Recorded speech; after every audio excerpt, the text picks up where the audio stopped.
Most of you have not realized that or you must not realize it, because you give a lot of attention to things. You practice the vibration of things. You foster beliefs about things that we know and you know you don't want. But because they are facts, or because they are reality, you feel obligated or committed to be objective. It's true. Therefore, I will give my attention to it. I will beat the drum of this truth. And we say that's really a good idea if it's a truth that you want law of attraction to flesh out in your experience in more vivid detail. But if it's a truth that you would rather not live, then why not decide for it not to be active in your vibration? So how might you go about deactivating unwanted beliefs? Stop giving them airtime. They'll peter out in time. In other words, nothing will continue to be active in your vibration when you have lack of attention to it. That's what Jesus meant when he said, turn the other cheek. Give your attention to wanted. Practice the vibration of wanted. Law of attraction will respond to that. And that is primarily what you will be living, you see. Now, all of this is familiar to you, isn't it? If you've been listening to us for a while, have you? Do you know that you are the creator of your own reality? Do you know that you are a vibrational being? And that it is through your vibrational beingness that you are the creator, attractor of your own reality?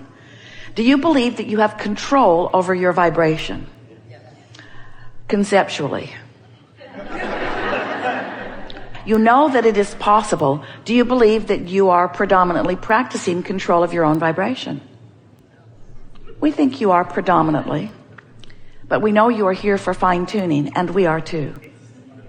So we're continually finding new ways of explaining to you how it is that you could more easily, with more flow, more chronically, more steadily, more often, and therefore more joyfully, be the creator of your own experience.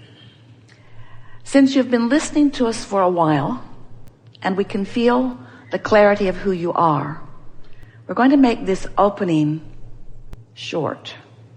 This short, in fact. And we're going to open this conversation to the things that you really want to talk about. We're going to remind you of this one really important thing. And that is, everything that you speak about while you are speaking about it is practicing a vibration of it. And sometimes in the expressing of a problem or a question or an issue, you're actually practicing the vibration of the absence of what you want, because the problem is a different vibration than the solution. The question is a different vibration than the answer. So sometimes, in fact, often, in fact, every single time, you're going to find us interrupting you, climbing all over your words, trying to distract you from where you think you want to go. Not because we don't want you to go there in posing the question, because there's a lot of bounce that we all get out of that, but because we don't want you to make a career out of the problem vibration. In other words, you can speak it short. You don't have to speak it and justify it. We all get it. In other words, the more you explain how you think you got to this problem place, the harder it is for us to bring you into the solution. And that's true not just when you're in this forum. It's true all the time. The less airtime you give to the problem, the faster the solution will come to you. Your children have trained you because you ask them to do something and they don't do it. You ask them again and they don't do it. And so you've developed patterns of believing that you have to stay after it like a dog on a bone. I will continue to wring this problem's neck until Abraham squirts out the answer. And we say, it isn't like that at all. It isn't like that at all, because we've been squirting out the answer for quite a long time. The universe is squirting out the answer. You are surrounded by squirted out answers and solutions. They are everywhere around you. But when you beat the drum of the problem, you are vibrationally blind to the solution. It's just the way it is, you see. So we are eager to visit with you about anything that is important to you. Do not worry about us. We will wedge our message in the crack. We have all kinds of new things that we want to talk with you about today. Things that you know that you've forgotten, and some things that you have never known that you will now know. This is going to be a day of movement in your vibrational beingness.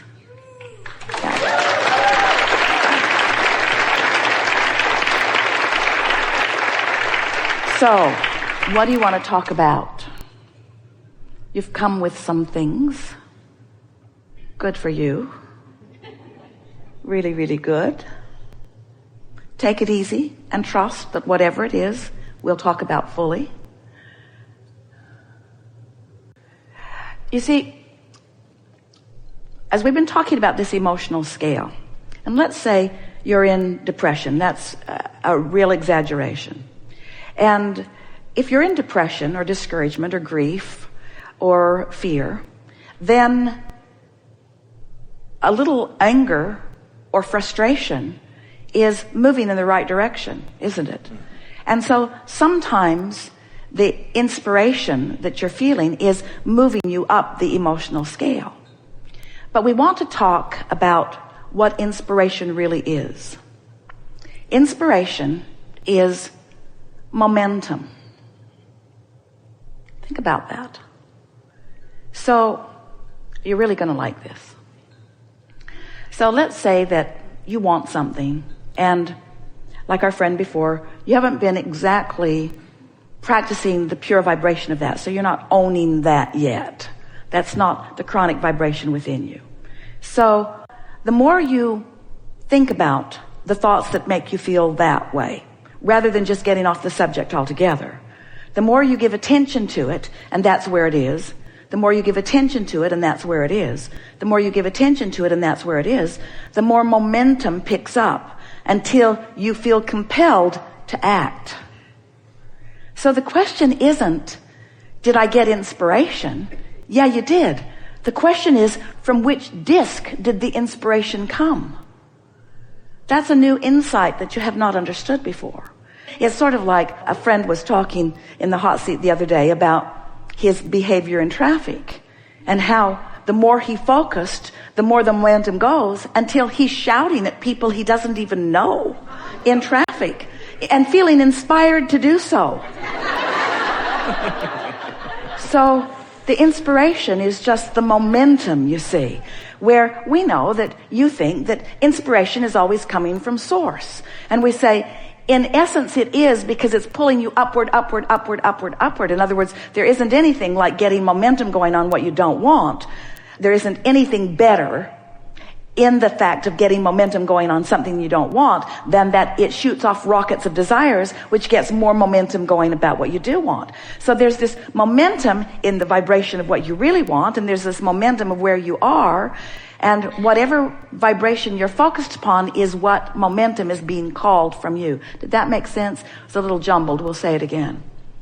Whatever you are giving your attention to is where the current active vibration is within you. And the longer you hold your attention upon that, the more momentum will be there. That's why we say, get out ahead of it. That's why we want you to go to bed at night and to think about tomorrow being a really good day. It's why we want you to wake up in the morning and focus upon what a nice day it is, with the effort being to keep that momentum going. And then we want you to be aware of what disc you might dip to, so that if you do take a dip, that you catch it in the early subtle stages within 17 seconds, so that you don't let that momentum get going. But for most of you, you haven't been aware of these emotional grid discs, and you haven't been aware of the momentum that you may have going. Don't you have those experiences where there's something that's just stuck in your vibrational craw? It's like an issue that you've got going on, and you find yourself thinking about it quite often and speaking about it quite often, and others around you speaking about it quite often, and it's because that's where you reside a good deal of the time. Well, it does not have to be that way. You could start doing a better job of choosing higher vibrational discs early in the day, and you could train yourself over a period of about 30 days into mostly being right there. And we want to say to you, whatever it is you've got going on, that's who's jumping on with you. In other words, you're moving through life. You've chosen for this moment in time what grid disc you're on, what spinning point of attraction you're on. And as you're moving through the world, those around you in your vicinity who match where you are jumping on with you. Those are the waiters you're meeting. Those are the people that check you into hotels that you're meeting. Those are the people that are giving your airline reservations. Those are the strangers and friends. Those are the thoughts from families and lovers. Those are the ideas out of your own mind that are jumping on. In other words, what's jumping on always matches what you've chosen. So to talk about what to do after you've chosen it and after you've got the momentum going is kind of like the long, slow, hard way of going about it. A much faster way of going about it is pick a disc. And if I find myself on a lower disc, take a nap. And when I wake up, pick a disc. And if I find myself on a lower disc, take a nap. And when I wake up, pick a disc. And if I find myself on a lower disc, take a nap. Or meditate, or do anything that I can to help me pick a disc. Pick a disc. This is what getting out ahead of it is. Pick the disc first. Give it everything you've got. Watch what law of attraction yields to you. And then you might very well find yourself in another step one moment where you're launching another rocket of desire, where you're creating another vortex version of what you want. So all day long, this is what we want you to think about. What disc have I chosen? What disc have I chosen? And what momentum is ensuing? Once you get the hang of this, Esther has been really enjoying this process because in getting ready for you, she always does her best to get a good night's sleep and meditates in the morning and does some processes, list of positive aspects, rampages of appreciation. She works deliberately to make sure that she's in the best possible vicinity of Abraham's vibration so that she can do the best job of translating for all of you. And since we've been playing this game of choosing the disc, she's doing such a good job of choosing her discs that she's not needing the meditation process to bring herself up because the momentum is already there. Life is giving it to her. In other words, it just goes from good to better, good to better, good to better, good to better, good to better. And occasionally there's a dip, but it's rare these days that within 17 seconds she doesn't realize, oh, didn't mean that, didn't mean that. Because in the first 17 seconds, you can jump right off that disc and laugh on your way off. Yeah. So I want to just briefly express to you what kinds of things happen to you when you are, for a period of time, in vibrational alignment with who you really are on that high-flying disc. Ideas of clarity begin flowing to you that feel almost as if they are coming from somewhere else. It feels like someone who cares about you is blending with you and giving you impulses that are different from the impulses that you might have been choosing, but they're impulses that are not controversial to you. They're not confusing to you. There's no should I or shouldn't I. You begin to feel a certainty about things that is what it feels like when you are consistently in alignment. It's not like those that you've known all of your life who just like a dog on a bone get hold of something and don't let go of it. It's a feeling of certainty that comes over you that you just know that if you follow through with this idea as it is flowing, that everything about it will go well. It's alignment is really what we're talking about. It's aligning with the highest part of that which you are and with the highest part of that which you have asked for. As we've been visiting over these hours that we've been together, everything that we have contributed, and for the most part, everything that you've contributed, has added to this higher frequency vibration. We don't want you to ever worry about dipping from it, because the truth of it is, friends, you cannot go back. You can't touch an understanding, even if you can't maintain it. You cannot touch an understanding like you have done here today and ever not benefit by that understanding again. In other words, you've moved to a new place, and everything about your life experience is going to reflect that change, even if you don't maintain it even all of this day.